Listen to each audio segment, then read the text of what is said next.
They attacked a human outpost. Earth responded by destroying their homeworld. The mining station Epsilon 7 hung in the void like a metallic spider, its 8 extraction arms reaching into the asteroid's mineral-rich core. Captain Sarah Chen watched the progress reports scroll across her command console, satisfied with another productive day. The station had been operational for 18 months now, quietly extracting rare Earth elements that would fuel humanity's expansion into the Outer Rim territories. "Captain, we're picking up some unusual readings on long-range sensors," reported Lieutenant Marcus Rodriguez from the communications station. His voice carried a note of concern that immediately caught Chen's attention. "What kind of readings?" Chen asked, moving to look over his shoulder at the sensor display. "Multiple contacts, approaching from the Kepler sector. Configuration unknown, but they're moving fast. Real fast." Rodriguez's fingers danced across the controls, trying to get a clearer picture. "I'm reading at least 12 vessels, possibly more." Chen felt a chill run down her spine. Epsilon 7 was located in what was supposed to be empty space, far from any known shipping lanes or inhabited systems. The nearest human settlement was 3 days away at maximum burn, and they hadn't received any scheduled traffic notifications. "Could they be pirates?" asked Chief Engineer Williams, looking up from his maintenance reports. "This far out?" "Unlikely," Chen replied, but her mind was already running through contingencies. "Rodriguez, try hailing them. Standard first contact protocols." "Already tried, Captain. No response to any frequency." The unknown vessels continued their approach, and, as they drew closer, the sensors began to resolve more details. The ships were unlike anything in the human databases, sleek, organic-looking craft that seemed to ripple and flow rather than cut through space. Their hulls appeared to be covered in a material that absorbed sensor scans, making detailed analysis nearly impossible. "Captain," Rodriguez's voice was tense now, "they're powering weapons." Chen's blood ran cold. "All hands, battle stations." This is not a drill. The station's alert klaxons began wailing as the crew of 43 souls scrambled to their emergency positions. "Engineering, bring the shields online. Communications, send out a distress beacon on all frequencies." "Shields are up, but they're not designed for combat, Captain," Williams reported from the engine room. "We're a mining station, not a warship." The alien vessels, for there was no doubt now that they were alien, moved with predatory grace as they surrounded Epsilon 7. Their formation was precise, coordinated, speaking of military discipline and experience. Chen realized with growing horror that this wasn't a chance encounter or a case of mistaken identity. This was a deliberate attack. "Distress beacon away," Rodriguez confirmed. "But the nearest patrol ship is 18 hours out." 18 hours. Chen knew they didn't have 18 minutes, let alone 18 hours. The first energy beam lanced out from the lead alien vessel, a sickly green pulse that struck Epsilon 7's shields with devastating force. The entire station shuddered, lights flickering as power conduits overloaded. Emergency lighting kicked in, bathing the command center in an eerie red glow. "Shields down to 60%, Williams reported, his voice strained. More beams followed, a coordinated barrage that hammered the station's defenses. Chen watched helplessly as the shield strength continued to drop. The aliens weren't just attacking, they were systematically dismantling Epsilon 7's ability to defend itself. "Why aren't they trying to communicate?" asked Rodriguez, his hands shaking as he monitored the incoming fire. "What do they want?" Chen had no answer. The aliens continued their assault with methodical precision, targeting critical systems with surgical strikes. They knew exactly what they were doing, which suggested they had been observing human technology for some time. The second wave of attacks focused on the station's communication array and sensor grid. Sparks flew from control panels as systems overloaded and failed. Chen realized with mounting dread that the aliens weren't just trying to destroy the station, they were cutting off any chance of escape or calling for help. "Captain, we're losing life support in sections 4 through 7, reported Chief Medical Officer Dr. Elena Vasquez over the comm system. "I'm moving all personnel to the central hub." The station's artificial gravity fluctuated as power systems failed, causing loose equipment to float and crash around the command center. Chen gripped her chair as another massive energy pulse struck home, sending vibrations through the station's superstructure. Shields are down, Williams shouted. Next hit will breach the hull. Chen looked around at her crew, good people who had signed up for a mining operation in deep space, not a battle against an unknown alien menace. She had to make a choice that no commanding officer ever wanted to make. All hands, abandon station. This is a direct order. Get to the escape pods and scatter. Make for the nearest human settlement and warn them. Captain, what about you? Rodriguez asked, but Chen was already moving toward the emergency lockdown controls. Someone needs to make sure our black box data gets transmitted. The fleet needs to know about this attack, about these aliens. She began entering her command codes. Go, that's an order. The escape pods launched one by one, small silver capsules racing away from the dying station. Chen watched on the surviving external cameras as the alien vessels moved to intercept some of the pods.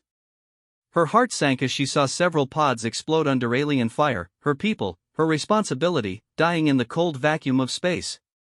But some pods escaped, disappearing into the vast darkness between the stars. At least some of her crew would survive to carry word of this attack back to human space. The aliens had stopped firing now, apparently satisfied that Epsilon 7 was no longer a threat. Chen used the brief respite to activate the station's emergency beacon and upload the black box data to every available communication satellite in range. Through the viewports, she could see the alien vessels moving closer, probably preparing to board and examine the station. Chen had no intention of letting them capture her alive. She armed the station's self-destruct sequence and began the final countdown. As the timer ticked down its final seconds, Chen thought about Earth, about the blue skies and green fields she might never see again. She thought about her family, her friends, and the peaceful life she had left behind to seek adventure among the stars. She had found adventure, all right, but not the kind she had hoped for. The aliens had made a terrible mistake. They had attacked humanity without provocation, without warning, without mercy. They had shown that they were enemies of everything humanity stood for. And now, thanks to the escape pods and the data beacon, Earth would know. Chen smiled grimly as the countdown reached 0. The aliens were about to learn that humans had a very long memory when it came to unprovoked attacks. They were about to discover that sometimes, when you attack a mining station in the middle of nowhere, you wake up something much larger and far more dangerous than you bargained for. The explosion lit up the void like a newborn star, taking Epsilon 7 and its alien attackers with it in a brilliant flash of annihilation. But the warning had been sent. #Earth's response. Admiral Jackson Torres stood before the emergency session of the United Earth Defense Council, his weathered face grave as he delivered the briefing that would change the course of human history. Behind him, a holographic display showed the recovered data from the Epsilon 7 disaster, alien ship configurations, energy weapon signatures, and the final moments of Captain Chen and her brave crew. The attack was completely unprovoked, Torres explained to the assembled delegates. Our analysis of the recovered black box data shows that these aliens, we're calling them the HFY based on linguistic patterns in their ship transmissions, made no attempt at communication. They simply arrived, surrounded the station, and opened fire. Secretary General Maria Santos leaned forward in her chair. How many survivors? 14 escape pods made it to safety. Out of 43 souls aboard Epsilon 7. Torres's voice was tight with controlled anger. The aliens deliberately targeted fleeing civilians, Admiral. This wasn't just an attack on a military installation, it was a massacre. The council chamber fell silent. For over 2 centuries, humanity had wondered if they were alone in the universe. Now they had their answer, and it was more terrifying than they had ever imagined. What do we know about them? Asked Defense Minister Chen Wei, his fingers already working on a tablet as he calculated military responses. Our xenobiology team has analyzed the ship debris we recovered, Torres continued, changing the holographic display to show alien technology. The HFY appear to be silicon-based life forms, highly advanced, with technology that surpasses our own in several key areas. Their ships use some kind of exotic matter for propulsion, and their energy weapons are at least 30% more efficient than our best plasma cannons. Then, how do we fight them? Santos asked the question everyone was thinking. Torres smiled grimly. The same way humanity has always fought when facing a superior enemy: we adapt, we innovate, and we refuse to give up. He gestured to the display. The Kethvar made one crucial mistake. They left survivors. Those 14 pods didn't just carry people, they carried sensor recordings, tactical data, and, most importantly, examples of Kethvar technology. Over the following weeks, every major scientific and military institution on Earth was mobilized for the war effort. The surviving miners were debriefed extensively, their testimonies providing crucial insights into alien tactics and capabilities. Meanwhile, teams of engineers and physicists worked around the clock to reverse engineer the recovered alien technology. Dr. Sarah Kim, head of the Theoretical Physics Department at the Tokyo Institute, made the first breakthrough. Working with fragments of alien hull material, she discovered that the Kethvar ships used a sophisticated form of adaptive armor that could adjust its molecular structure in response to different types of weapons fire. "It's brilliant, actually," she explained to Torres during one of their daily briefings. "The armor learns from each impact and becomes more resistant to that specific type of damage. That's why our standard weapons were so ineffective against them." "Can we replicate it?" "Better," Kim smiled. "We can counter it. If the armor adapts by changing its molecular structure, then we design weapons that can force rapid structural changes. Essentially, we make their own defense system destroy itself." The breakthrough led to the development of the quantum flux cannon, a weapon that fired rapidly shifting energy patterns designed to overload adaptive systems. But Torres knew that better weapons wouldn't be enough. They needed to find the Kethvar homeworld and strike before the aliens could mount a full-scale invasion of human space. The answer came from an unexpected source. Lieutenant Rodriguez, one of the Epsilon 7 survivors, had been quietly working with the intelligence division to analyze the alien communication patterns they had intercepted during the attack. "It's not just random chatter," Rodriguez explained, his eyes bright with discovery. "There's a mathematical pattern embedded in their transmissions. I think it's navigational data, coordinates." The coordinates led to a star system designated Kepler 442, approximately 47 light-years from Earth. Long-range reconnaissance probes confirmed the presence of a massive Kethvar population and what appeared to be a significant military infrastructure. "It's definitely their homeworld," confirmed Commander Lisa Park, head of the reconnaissance mission. "Population in the billions, hundreds of military installations, and what looks like a massive shipyard complex in orbit around their primary moon." Torres studied the intelligence reports with growing determination. The Kethvar had shown no mercy to innocent miners. They had deliberately targeted fleeing civilians. They had declared war on humanity through their actions, and now it was time for humanity to respond. The plan that emerged was audacious in its scope and terrifying in its implications. Operation Prometheus would be humanity's largest military undertaking in history, a coordinated strike force of every available warship, armed with the most advanced weapons human science could devise, tasked with delivering a message the Kethvar would never forget. But Torres knew that conventional weapons, even advanced ones, wouldn't be enough to defeat an entire alien civilization. The solution came from Earth's darkest chapter, nuclear weapons technology that had been carefully contained and controlled since the end of the Third World War.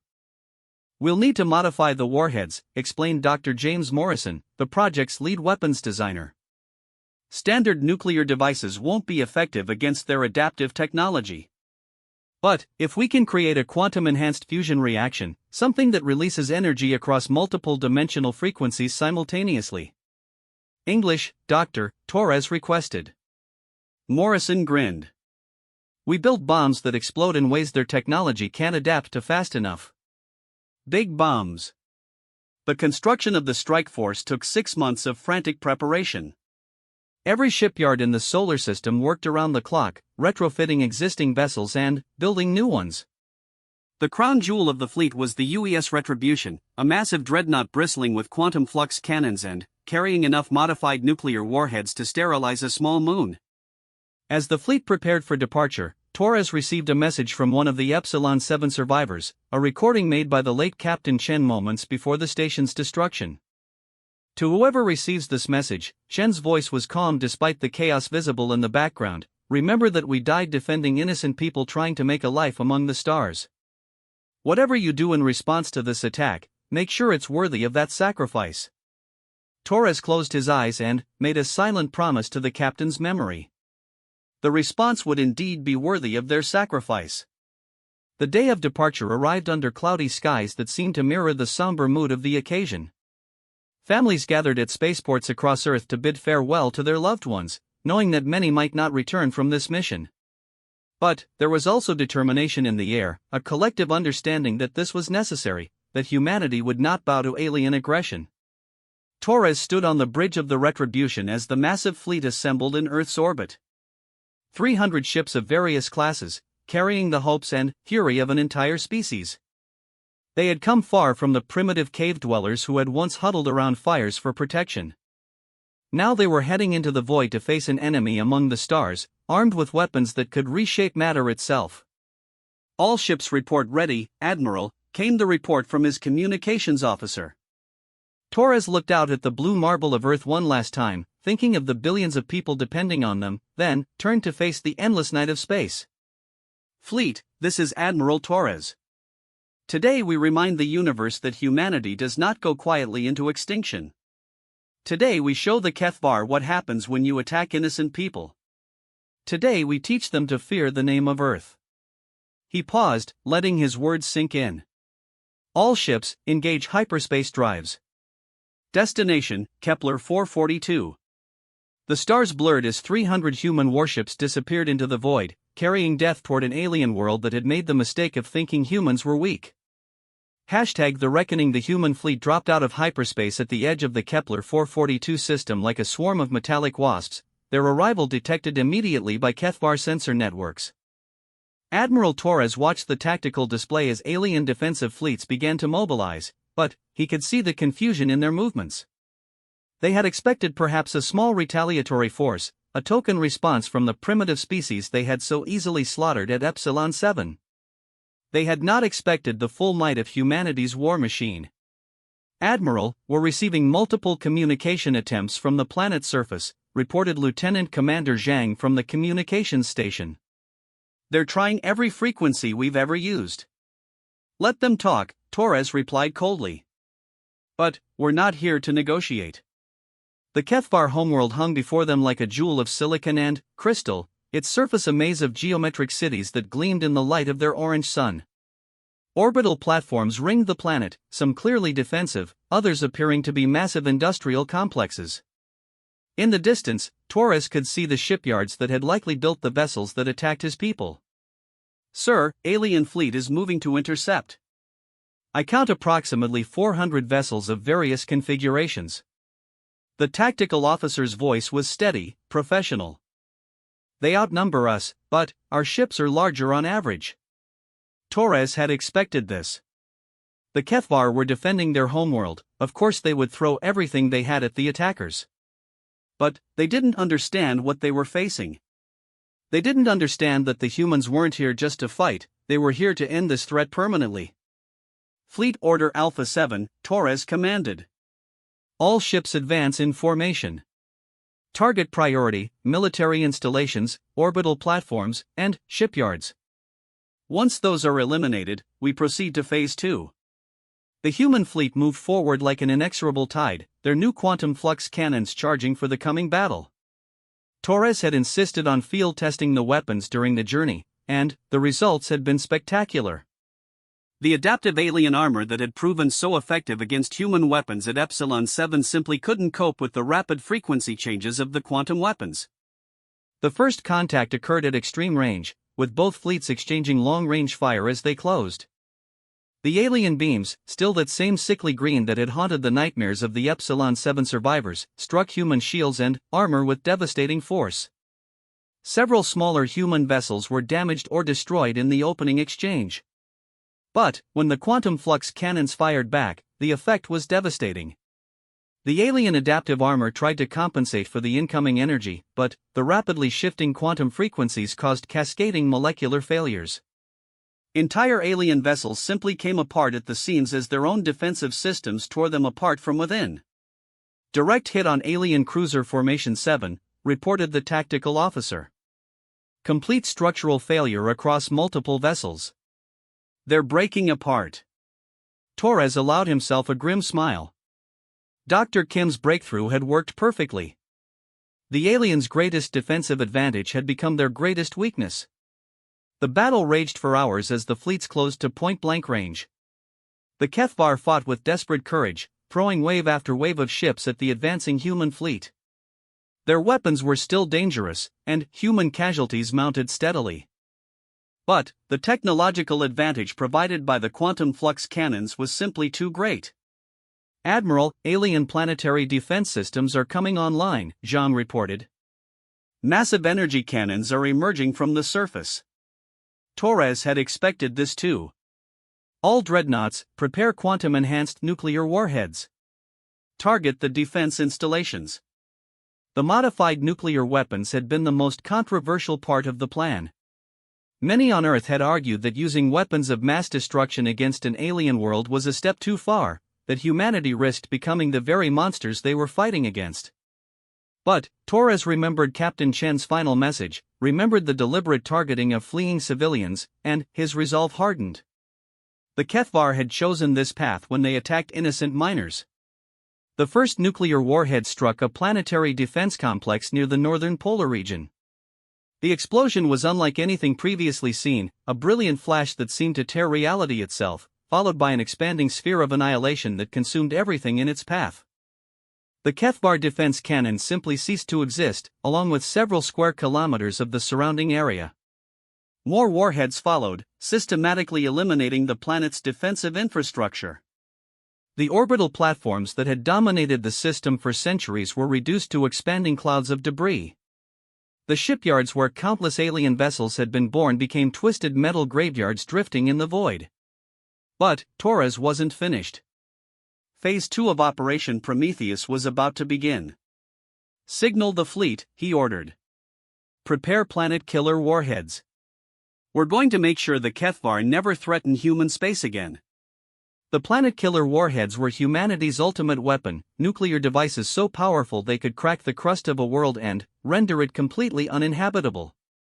They had been built in secret, tested only in computer simulations, and deployed with the understanding that their use would forever change humanity's place in the galaxy.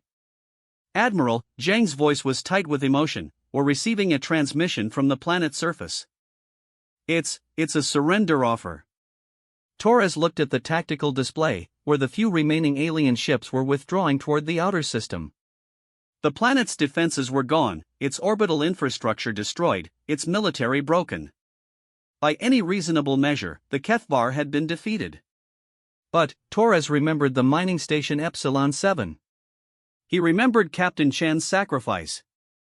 He remembered the innocent people who had died simply because they were in the wrong place when an alien species decided humanity was a threat to be eliminated. Did they offer surrender to Captain Chen?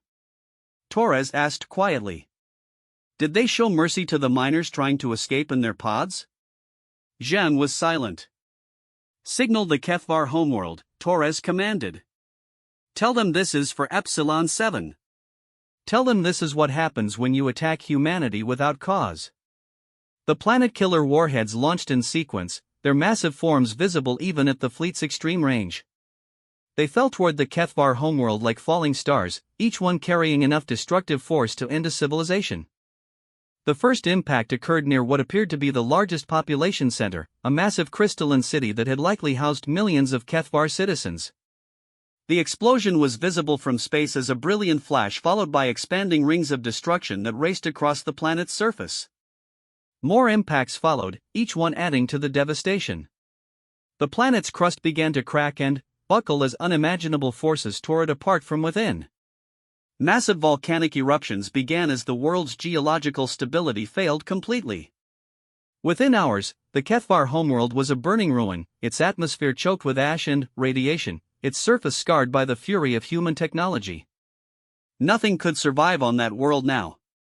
The civilization that had produced the attackers of Epsilon 7 was extinct. "Admiral," reported the tactical officer, "remaining alien vessels in the outer system are attempting to flee. Should we pursue?" Torres considered for a moment.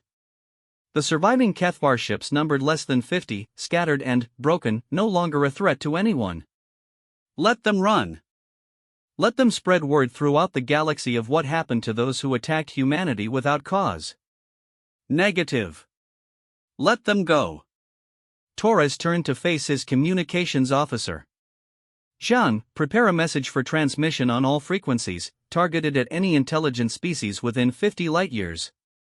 Message ready, sir. Torres thought carefully about his words.